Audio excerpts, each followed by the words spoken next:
Bismillahirrahmanirrahim. Assalamualaikum warahmatullahi wabarakatuh. Innal hamdalillah nahmaduhu wa nasta'inuhu wa nastaghfiruh wa nastahdiih wa na'udzu billahi min shururi anfusina wa min sayyiati a'malina. May yahdihillahu fala mudilla lahu wa may yudlilhu fala hadiya lahu. Asyhadu an la ilaha illallah wahdahu la syarika lah wa asyhadu anna Muhammadan abduhu wa rasuluh. Allahumma shalli ala Muhammad wa ala ali Muhammad. Hadirin jamaah Masjid Jami Al-Bassam yang mudah-mudahan dirahmati Allah Subhanahu wa taala.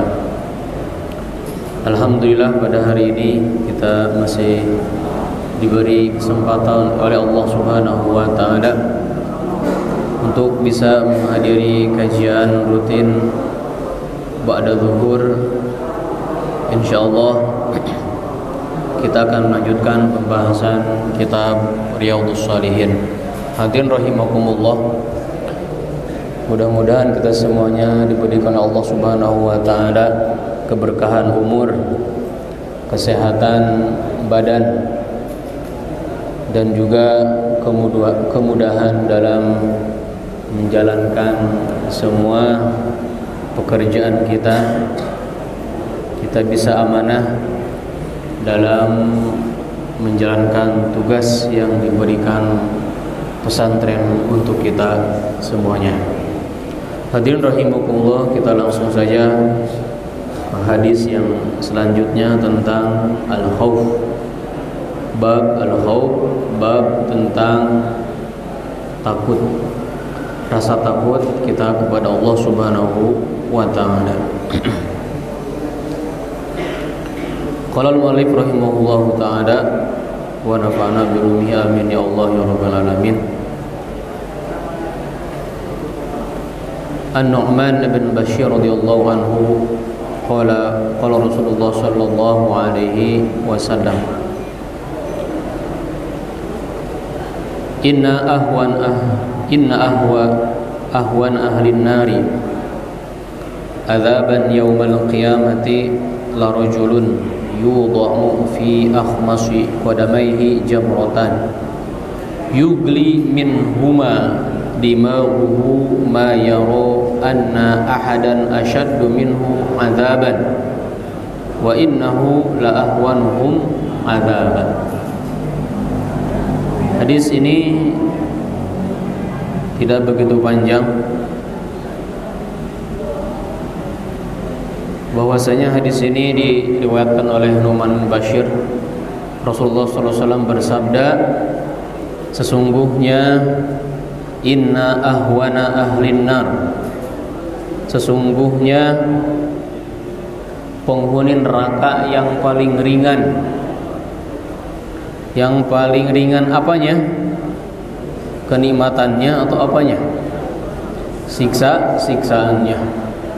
Karena di neraka sudah tidak ada yang namanya kenikmatan, ya. Kalau disiksa di dunia, ya, sekejam apapun masih ada kenikmatan, gitu ya. Masih ada sedikit kenikmatan kalau di dunia. Sekejam apapun siksaan di dunia ini, di penjara, dimanapun itu, tapi masih diberi makan, masih diberi kesempatan untuk tidur dan yang lainnya. Di neraka tidak ada tidur, gitu ya. Adapun makanan itu adalah makanan yang tidak layak, ya. Yang mereka makan adalah zakum, ya, syajaratuz zakum, yaitu yang buahnya itu seperti ru'usus syayatin, seperti kepala-kepalanya syaitan. Itulah makanannya. Adapun minumannya adalah as-sadid, adalah nanah-nanah yang bau, yang panasnya seperti timah yang dilelehkan. Nah, sesungguhnya penghuni neraka yang paling ringan siksaannya pada hari kiamat, azaban yaumal qiyamah la rajulun yudha'u fi akhmasi qadamaihi jamratan, adalah seorang laki-laki yang diletakkan di bawah telapak kakinya. Jadi akhmasi qadamaihi, akhmas itu adalah telapak kaki yang tidak menyentuh yang tidak menyentuh tanah gitu ya. Ada semacam kaki keran gitu ya. Tidak semuanya menginjak tanah, menginjak lantai. Ada sebagian kecil yang tidak menginjak tanah, itu namanya akhmas, akhmasu qadamai. Walaupun ada sebagian orang yang memang semuanya menginjakan tanah atau lantai gitu ya, masyaallah. Tapi rata-rata akhmas itu adalah ya telapak kaki yang tidak menyentuh lantai gitu ya ketika diinjakan. Itu akhmas. Jamratan yugli minhuma dimaghuhu. Jadi seringan-ringannya siksaan di yaumil qiyamah adalah seorang laki-laki yang diletakkan di bawah kedua telapak kakinya dua bara api, yang mana dengannya menyebabkan otaknya mendidih gitu ya, mendidih. Kemudian ma yara anna ahadan asyaddu minhu adzaban. Dia melihat tidak ada seorang pun yang lebih berat siksaannya kecuali dia. Jadi dia menganggap dengan siksaannya itu dialah yang paling berat siksaannya. Padahal wa innahu la'ahwanuhum adzaba. Sesungguhnya padahal itu adalah Itu adalah siksaan yang paling ringan. Itu terjemahan secara bebas dari hadis Rasulullah SAW. Apa hubungannya dengan bab khauf? Artinya Allah Subhanahu wa taala ya, sedang menakut-nakuti kita sebagai kaum muslimin. Gitu ya. Allah kadang dalam Al-Qur'an memberikan kabar gembira, basyira. Ya, basyira, kabar gembira. Dan Rasul pun ketika dakwahnya sifatnya basyira wa nadhira, yaitu memberi berita gembira bahwasanya Allah Subhanahu wa taala telah menciptakan surga bagi siapa? Muiddat lil muttaqin. Allah Subhanahu wa taala telah menciptakan surga. Ya, ada surga. Surga itu banyak derajatnya, ya. Surga itu derajat. Kalau surga itu darajat, kalau neraka darokat gitu ya. Darokat itu ke bawah, aspal. Kalau dalam bahasa Arab, kalau ke atas itu darajat namanya. Surga itu darajat, ke atas, gitu ya. Kalau neraka darokat, semakin ke bawah semakin gelap, semakin kejam siksaannya. Sebagaimana dalam Al-Qur'an, innal munafiqina fid darkil asfali minan nar. Sungguhnya orang-orang munafik itu tempatnya di mana? Adalah sedalam-dalamnya dalam tempat neraka gitu ya. Nah, Allah Subhanahu wa taala menciptakan surga darajat. Surga berapa derajat? Surga berapa derajat? Kang Ade ada yang tahu? Derajat itu berapa? Surga itu berapa derajat? Tingkatan derajat itu ya. Di surga itu tidak ada yang tahu derajatnya. Ya. Dalam hadis fil jannati mi'atu darajah. Di surga itu ada 100 derajat. Ke atas 100 derajat.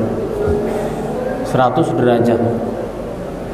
Ma baina darajataini, di antara dua derajat, antara surga dengan derajat satu dan yang lainnya itu ma bainas samawati wal ard, antara langit dan bumi saking jauhnya. Dalam hadis Muslim ini memang dijelaskan 100 derajat. Tetapi ketika ulama setelah melakukan at-tatabbu wal istiqra, mengumpulkan semua hadis, bahwasanya hadis itu bukan menunjukkan tahdid. Artinya bukan hanya 100 saja. Ya. Derajat surga itu bermacam-macam dan sangat banyak sekali yang hanya mengetahui hanya siapa? Allah Subhanahu wa taala. Gitu ya. Seperti Allah Subhanahu wa taala memiliki berapa? 99 nama, padahal Allah hakikatnya itu lebih dari 99 gitu ya. Wa masta'tarta min 'indih. Jadi surga nama Allah itu 99 dan juga ada yang disembunyikan, dirahasiakan oleh Allah Subhanahu wa taala. Ini juga surga seperti itu ya, darajat bermacam-macam. Sangat banyak derajatnya, bahkan tinggi. Adapun pintu surga itu dijelaskan oleh Allah Subhanahu wa taala dan Rasulullah sallallahu alaihi wasallam. Adapun pintu surga ada berapa? Ada 8 gitu ya. Pintu surga ada 8. Ada babul jihad, pintu jihad, ada bab as-shalah, ada bab shalah, pintu salat bagi orang yang suka salat, babus shadaqah, babur rayyan bagi orang yang suka saum. Insyaallah babur rayyan ini akan dibuka sebentar lagi ketika datang bulan Ramadan. Pintu rayyan akan dibuka oleh Allah Subhanahu wa taala. Pintu rayyan inilah disediakan bagi orang yang suka melaksanakan saum, terutama saum Ramadan. Hadirin rahimakumullah, inilah surga ya. Ada derajat, ada pintu, ada nama, itu beda-beda ya. Ada nama surga. Nah, itu. Kalau nama surga itu ada dalam Al-Qur'an juga. Itu lebih dari 10 gitu ya. Ada surga Adan, surga Naim, surga Firdaus, Darul Qarar, Darul Maqam, ada lagi surga Al-Husna namanya itu ya. Dan masih banyak yang itu nama-nama surga. Tingkatan surga ini, derajat surga ini sebagaimana imannya seseorang, amalnya seseorang, keimanannya seseorang, ketakwaannya seseorang. Tidak akan sama gitu ya. Tidak akan sama, akan berbeda antara satu dan yang lainnya. Para nabi, para syuhada, para solihin, para al-muttaqin, kemudian orang-orang yang imannya biasa saja. Ada surga itu diperuntukkan bagi orang yang imannya lemah, ada yang paling lemah, ada yang paling lemah lagi. Gitu ya, surga itu berbeda-beda peruntukannya. Nah, begitu juga dengan neraka. Neraka itu bermacam-macam juga. Pintu neraka ada berapa? Ada 7 gitu ya, 7 pintu neraka. Nah, di sini tingkatan neraka. Tingkatan neraka yang paling ringan apa? Pak Diki? Tadi itu ya. Yaitu seseorang diletakkan di bawah telapak kakinya dua apa? Bara. Tahu bara? Bara kalau kita membakar kayu gitu ya. Arang tapi masih ada apinya. Ya, ruha itulah ya. Tapi yang mendidih, sakitnya itu bukan hanya kakinya, tapi kepalanya mendidih.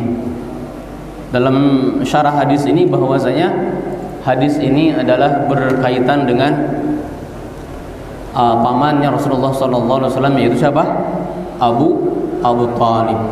Dalam hadis yang lain bahwasanya Abu Talib diberikan terampah sendal dari New Era atau apa?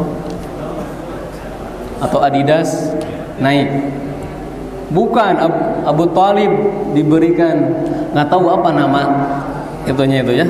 Belum ada Kang Adi di dunia, belum ada ini ya. Kalau diturunkan terampah sendalnya Abu Talib ke dunia, hancur lebur dunia ini ya. Nah, tapi ini adalah diperuntukkan bagi Abu Talib ya. Yang mana Abu Talib ini diberikan 2 terampah sendal dari api neraka, mendidihlah kepalanya. Dan tentunya juga orang-orang yang beriman yang mungkin begitu ya, yang ahli-ahli tauhid yang masih melakukan kemaksiatan dan belum taubat, belum Allah ampuni, maka kemungkinan ia mendapatkan siksaan seperti ini. Jadi hadis ini bukan hanya untuk Abu Thalib saja. Ya, Abu Thalib kafir tapi paling ringan siksaannya. Kenapa? Karena mendapatkan syafaat Rasulullah Shallallahu Alaihi Wasallam. Jadi syafaat Rasulullah Sallallahu Alaihi Wasallam itu banyak sekali, ya peruntukannya. Syafaat Rasulullah itu ada beberapa. Yang pertama adalah syafaatul uzma. Syafaat bagi siapa? Syafaatul uzma bagi siapa? Khalayak umum, semua manusia. Sejak zaman Nabi Adam sampai nanti hari kiamat, itu syafaatul uzma. Syafaatul uzma ini diperuntukkan bagi semua orang ketika orang-orang kesulitan, susah di yaumil kiamah, di mahsyar. Kapan dibukakan pintu syafaat, pintu surga? Kapan dibukakannya pintu perhitungan? Karena Allah Subhanahu wa taala apa? Yaghdab la yaghdab min qabl. Allah Subhanahu wa taala marah semarah-marahnya yang belum pernah marah sebelumnya. Sebagaimana dalam hadis sahihain, dalam hadis bahwasanya ketika para nabi datangi, seperti itu jawabannya, bahwasanya hari ini Allah Subhanahu wa taala sedang marah. Bagaimana membuka pintu mizan, pintu hisab ini belum bisa membuka. Siapa yang bisa membukanya? Kecuali Rasulullah Shallallahu Alaihi Wasallam dengan syafaatul uzma ini. Kemudian syafaat Rasul yang kedua itu ada syafaat ketika orang-orang mukmin masuk surga. Itu kan orang-orang beriman itu tidak bisa masuk surga, walaupun ahli surga, tapi surganya masih terkunci. Bagaimana dibuka? Tidak bisa dibuka. Siapa yang membukanya? Rasulullah Shallallahu Alaihi Wasallam, gitu ya. Jadi orang yang pertama kali masuk surga siapa? Rasulullah Shallallahu Alaihi Wasallam. Tatkala Rasulullah SAW di depan pintu surga, maka khazainul jannah bertanya, penjaga pintu surga bertanya, man anta, siapa engkau? Ya, ana Muhammad, saya adalah Muhammad, Rasulullah, utusan Allah. Apa kata malaikat khazainul jannah? Bika babul jannah, bika maftuhul babul jannah, dengan perantara engkau surga akan terbuka, gitu ya. La yuftahu li ahadin qablak, pintu surga ini tidak akan dibuka sebelum engkau datang. Jadi pembukaan pintu surga ini merupakan bentuk syafaat Rasulullah Shallallahu Alaihi Wasallam. Dan juga syafaat Rasulullah itu bentuknya ada juga ketika ahli neraka, ahli tauhid masuk ke dalam neraka, gitu ya. Semoga kita semuanya dibebaskan dari api neraka. Ketika ahli tauhid dan belum diampuni Allah Subhanahu wa taala, gitu ya, maka mereka apa? Diberikan syafaat Rasulullah Shallallahu Alaihi Wasallam dengan diringankan azab atau disegerakan dikeluarkan dari nerakanya Allah Subhanahu wa taala, dibebaskan dari neraka. Nah, ada juga syafaat itu adalah syafaatnya bagi pamannya Rasulullah Shallallahu Alaihi Wasallam, yaitu Abu Thalib. Seharusnya Abu Thalib ini kan kafir, gitu ya, tidak mau beriman. Seharusnya dalam neraka, fi darkil asfali minan nar, seharusnya Abu Thalib itu. Akan tetapi karena syafaat Rasulullah Shallallahu Alaihi Wasallam dan Allah menyetujuinya, maka Abu Thalib mendapatkan siksaan yang paling ringan. Bagaimana yang paling ringannya? Yudau fi akhmas qadamaihi jamratan yagli minha dimaghuhu, yaitu Abu Thalib diletakkan di bawah kedua kakinya dua bara api atau dua sandal dalam riwayat yang lain yang menyebabkan otaknya mendidih. Nauzubillah tsumma nauzubillah. Maka kita disunahkan di akhir salat kita untuk selalu membaca apa? Allahumma inni a'udzubika min adzabi jahannam wa min adzabil qabr wa min fitnatil mahya wal mamat wa min syarri fitnatil masih ad-dajjal. Mudah-mudahan Allah Subhanahu wa taala menjauhkan kita dari api neraka. Nah, itu yang mungkin bisa disampaikan pada taklim hari ini. Kalau ada manfaatnya itu merupakan taufik dari Allah Subhanahu wa taala. Subhanakallahumma wa bihamdika asyhadu an la ilaha illa anta astaghfiruka wa atubu ilaik. Wassalamualaikum warahmatullahi wabarakatuh.